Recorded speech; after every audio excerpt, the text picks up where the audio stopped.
Senhor, nesta noite eu coloco diante de Ti todos os meus sonhos e todas as minhas dúvidas.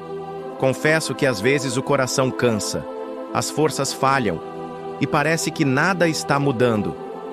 Mas eu sei que o Senhor está trabalhando em silêncio, preparando algo maior do que posso imaginar.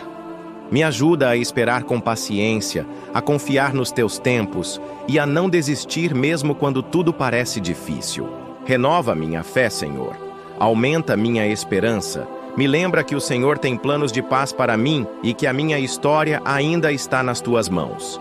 Abençoa minha noite e fala comigo nos meus sonhos. Que eu acorde renovado, com alegria e confiança para seguir. Em nome de Jesus, amém. Se essa oração falou com você, comente amém. E compartilhe para que mais pessoas sejam tocadas por Deus.